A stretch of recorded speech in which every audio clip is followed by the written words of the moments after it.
বাবা সন্তানের জন্য, সন্তানরা বাবার জন্য, মায়ের জন্য কান্নাকাটি করছে। এই কান্না এখনো শেষ হয় নাই, কিন্তু দেখা যাচ্ছে এই অল্প সময়ের মধ্যে সেই আওয়ামী তাণ্ডব মানুষ ভুলে যাচ্ছে।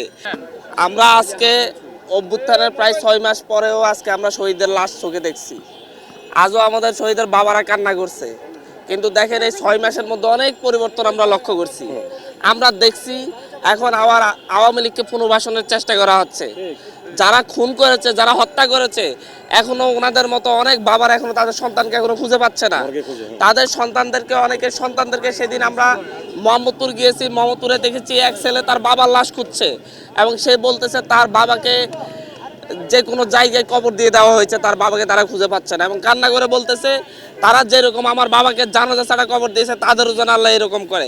এই যে সন্তানরা তাদের বাবাকে খুঁজে পাচ্ছে না, বাবারা সন্তানদেরকে খুঁজে পাচ্ছে না এবং তারা বাবা সন্তানের জন্য, সন্তানরা বাবার জন্য, মায়ের জন্য কান্নাকাটি করছে। এই কান্না এখনো শেষ হয় নাই, এখনো মানুষের চোখের অশ্রু ঝরছে, এখনো প্রত্যেকটা শহীদের শরীর থেকে এখনো রক্ত ঝরছে, কিন্তু দেখা যাচ্ছে এই অল্প সময়ের মধ্যে সেই আওয়ামী তাণ্ডব মানুষ ভুলে যাচ্ছে। সেই আওয়ামী তাণ্ডবকে বিভিন্ন রাজনৈতিক গোষ্ঠী তাদের রাজনীতিতে ব্যবহারের জন্য আওয়ামী লীগকে আবার পুনর্বাসনের চেষ্টা করছে। আবার তারা হচ্ছে আওয়ামী লীগের রাজনীতির পক্ষে কথা বলছে। RICL TMX, যুগের পর যুগ স্থাপনা থাকে মজবুত। আমরা মনে করি আওয়ামী লীগ যে দীর্ঘ সময় ধরে যে বাংলাদেশের মানুষের উপর নিপীড়ন চালিয়েছে, গুম করেছে, খুন করেছে এবং সর্বশেষ এই জুলাই গণহত্যা চালিয়েছে, ক্ষমতায় টিকে থাকার জন্য এটা আন্তর্জাতিকভাবে এখন স্বীকৃত। জাতিসংঘের প্রতিবেদনে এসেছে যে আওয়ামী লীগের সভানেত্রী সরাসরি এই হত্যাযজ্ঞের জন্য নির্দেশ দিয়েছে এবং আওয়ামী লীগ দল হিসাবে সরাসরি এতে অংশগ্রহণ করেছে। সুতরাং এরপরে আওয়ামী লীগের আর বাংলাদেশে রাজনীতি করার কোনো সুযোগ নেই।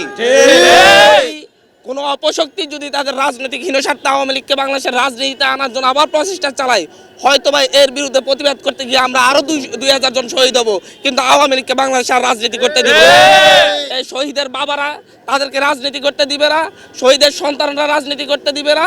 এই শহীদ পরিবার সবার আগে প্রতিরোধ করে তুলবে যদি আওয়ামী লীগকে বাংলাদেশের রাজনীতিতে আবার পুনর্বাসনের চেষ্টা করা হয়।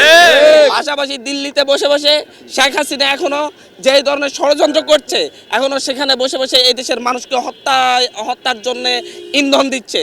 তার আমরা দেখেছি জাহাঙ্গীর কিভাবে বলছে ঢাকা শহরের মানুষকে তারা শান্তিতে থাকতে দিবে না, তারা প্রকাশ্য এখনো হচ্ছে এই দেশের মানুষকে হত্যার হুমকি দিচ্ছে। তাদেরকে যে বিশ্বের যে জায়গায় আছে শেখ হাসিনা সহ প্রত্যেককে দেশে ফিরিয়ে এনে অবশ্যই বিচারের মুখোমুখি করতে হবে এবং তাদেরকে এই খুনিদেরকে উপযুক্ত শাস্তির মুখোমুখি করতে হবে। এটা হচ্ছে শহীদ পরিবার পাশে দাঁড়িয়ে আমরা ওনাদেরকে কথা দিচ্ছি, আমরা আওয়ামী লীগ নিষিদ্ধ হওয়া এবং হচ্ছে খুনিদের বিচারের আগ পর্যন্ত আমরা রাজপথ ছাড়বো না। আমরা আমাদের জায়গা থেকে আমরা আমাদের লড়াই চালিয়ে যাবো ইনশাল্লাহ।